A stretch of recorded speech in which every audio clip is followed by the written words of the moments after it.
Hi everyone, welcome to my channel. My name is Ashim. This is today's deadlift workout video. I've called it mental deadlifts because there were a lot of mental obstacles that I had to overcome. This is set number 1, 425 for 2. I just want to go. I don't really want to bore you all with the numbers. The slide in the video has all my numbers. Just pause it and you can see there are a bunch of two cluster sets important and two drop sets. For the cluster sets, I did 485 for 2 plus 1. So 3 reps in total. Those are both of the cluster sets. Drop sets, the first one was 485 for 1, 475 for 2, and then 475 for 2 and 465 for 2. I have not edited any of these big four sets. They're exactly in the same time that it took me to do it. So each one of these clips is going to be a little long. I was supposed to rest for 20 to 30 seconds, but I think I took from 30 to 45 seconds in between. That's my mini rest in between both these mini sets. I am not used to working out this early in the day. I worked out on Saturday afternoon. I started my day pretty late as well, so by the time I was out of bed and at the gym, there had barely been 2.5 hours. So everything was a little off. My lower back was tight. I felt very, very uncomfortable actually. And right now, which is a few hours after my workout, I'm sitting over here icing my lower back, hoping that this causes all the pain to go away, and it probably will. It'll just take a few times that I have to ice it. Anyway, point is that it was pretty difficult mentally, this workout. I'm sitting over here trying to do it, and I'm thinking to myself, oh man, what if my back starts hurting again? Can I do this grinder? And hey, that was a grinder. And the point of doing all these clusters is to be able to do grinders. I wanted to attempt a 4th rep over here, so I tried, but I couldn't do it. Next week I'll do it. Next week I could have done it today. I don't know. I just gave up. A lot of this is you just gotta be mentally firm. And one of my I'm gonna be really honest with you guys. I won't lie to y'all. One of my biggest obstacles is to get over this being able to lift heavy, the mental aspect of it. I mean, I spend bits and pieces of the whole week because I also have a job and a life outside of the gym. So whenever it is that I'm idle, I will sit and I'll be a little anxious about my workout, and that small amount of anxiety causes me to get worked up. And sometimes being that worked up causes fantastic performance, and sometimes it causes a dip in performance. Today was one of those days where it started off as a dip in performance because I missed that 4th rep that I wanted, but it was I thought on my feet and I came up with a better plan. So I had to do 13 reps in total. Last week we did 385 for 2 plus 1, 485 sorry for 2 plus 1, and then we did 475 for 3, 465 for 2, and then we did a massive drop set of 475 for 1, 465 for 2, 455 for 2. So this week what I went from 3 big sets to 4 big sets, and over these 4 sets I got 13 reps. So in that sense it was diluted. However, the major bulk of the 6 whole reps were done with 485, and last week only 3 were done. Plus 475 remained at 4 reps exactly like last week, and so I basically knocked off one set of 1 rep of 465 and 2 reps of 455. So the overall intensity went up a bit. I'm very, very happy about that. That's why we're doing this. If you'd asked Eric, my mentor Eric, who was the owner of Ground Up Strength, you guys should check out the site. If you had asked him a year ago that, hey, do you think that Ashim can do clusters on deadlifts? He would have said, well, yes, he can do them, but can he get over his mental hang-ups? Maybe, maybe not. If he wants it badly enough, he can. This is me wanting it badly enough. I cannot tell you guys, getting over this break in rhythm that you're seeing right now, where I do two reps, and then, well, in this case it's 1 rep, and then I'm going to do 2 with 475.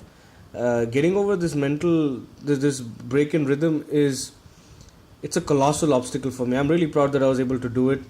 Keep in mind that I had lower back pain throughout this entire workout, and it'll go by tomorrow, but there was that lower back discomfort and pain. It's just deep soreness, I think. So what are the things that are going through my mind as I'm standing over there over the bar? I'm wondering whether or not I'm mentally preparing myself to lift this. I think of it as I try to get my mind to believe that I'm starting afresh. So there's no baggage, there's no one big rep that I did before this. I'm not tired, I'm mentally and physically agile. I can do this. That's what I'm talking to myself about. I have 1,000 thoughts that flow through my mind, and I've spent the last year overcoming these issues. I don't sit and pick up every single thought and have conversations with it. I just let all that nonsense flow, all that worry and doubt and anxiety. I just let it all flow. And this workout, I wasn't on my game. I wasn't able to do it the way I wasn't able to approach this stuff the way I wanted to. But each one of these reps were grinders. I was able to really pull through it. I gave it my all, so I'm really happy with the results. Next week, well, as you guys can see, the plan this week was something very different than what went down, but it's still massive amounts of progress. Next week, I'm probably going to progress as well. I think next week will be the last week that we'll be doing double drop sets and cluster sets. I think we'll have to get back to something more stable-ish. Maybe we'll go to single scene. I'll have to speak to Eric based on what he feels. Okay, so 475 for 2, and now we're going to do 465 for 2.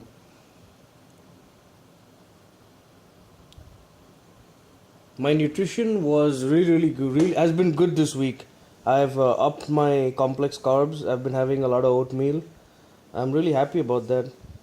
I think my weight is coming back up. I don't know if I mentioned this earlier in the previous videos, but I've dropped in 2 weeks from weighing in at 93 kilos to 90 and it's not been because of active dieting or anything like that. It's just been because I've been missing meals. So it's not good. It should not have happened that way. It's a kilo and a half a week is not that bad either. It's not that drastic. It's not like I've turned anorexic. It's just that it's not very healthy. So hey, I'm getting my good food in. One of my drawbacks with dieting over the last, I don't know how many years that I've been lifting, since 2004, has been that my protein intake is fantastic. I get about 250 to 300 grams of protein every single day. But then whatever carbs I get, 90% of those carbs are sugary carbs, bad carbs. They're not good carbs. Hey, check this out. This is a grinder as well. 465 is a grinder, and I'm still able to pull through it. One of the things that I mentally I think about is that I imagine that the bar is like stapled and tied to the floor, and I gotta really just pull it off. Not yank it, not jerk it, but pull. So I was able to engage my lats. This is 425 for 3. Last week between, I think I've mentioned this, last week between the drop sets at the end, the massive drop set that I did of 475 for 1, 465 for 2, 455 for 2, between that and the 425 for 3 set that just happened, I took a 15-minute break because I needed to. I just lay down on the floor and I was just breathing. That didn't happen today. Today I was fine. So that's I have edited it down so that you guys don't get bored. I know with the other sets I kept this going, so I hope I haven't bored y'all. But for this I didn't. It really doesn't matter. When I've been knocking off 485 for so many reps, it's okay. I don't have to show you guys all the rest that I take. This is the last rep of 405. I'm going to be showing you all the warm-ups will be shown. All those small clips, they're pretty short. So this is all the heavy lifting. I got that out of the way for you guys, so you guys can see that first. So those of you who aren't interested don't need to see my warm-ups. For those of you who are, let me just share some notes. In my warm-ups, I make sure that I try my best to exert as much force as possible. So I think of speed. From warming up with the bar all the way to 395, which is my last warm-up set. All I'm focusing on is getting that bar off the floor as fast as possible. So yeah, my warm-ups are about to start. It's a different camera angle. One of the things that I want to mention about this workout is that I did really well numbers wise. I was able to progress in all ways. I was able to progress, and it's fantastic. This is I got a question from someone the other day, and I probably should make this into a separate video by itself. But they said that, hey, if you do too many sets of deadlifts, or it's because of overtraining or whatever it is that this person termed as overtraining, that is what causes injuries. And whatever, I think overtraining is something that you got to look at on a on a long term basis, over years, over many workouts. You can't do it from workout to workout. I can't say that, hey, I overtrained myself from last week to this week. That's too short a time period. Well, in any case, if you want to get good at deadlifting, or whatever, this is what I believe, this is the way I've trained people under me, and this is the way I have been taught. You got to be working within a weight range for a while, and you need to dominate it. You can't hop around. So in what I mean to say is, even if you're capable of 315, if you go this week 265, and the next week 315, and then you go 265, and then you try 355, that's you yo-yoing all over the place. That that will probably result in inconsistent gains in strength, and you're probably going to hurt yourself. So you got to be consistent, and I'm very happy that because of Eric, thanks to Eric, I've been able to dominate the 475 to 485 range. Anyway, this is it. This is the end of the video. Thanks a lot for watching, guys. I really appreciate it. Thank you.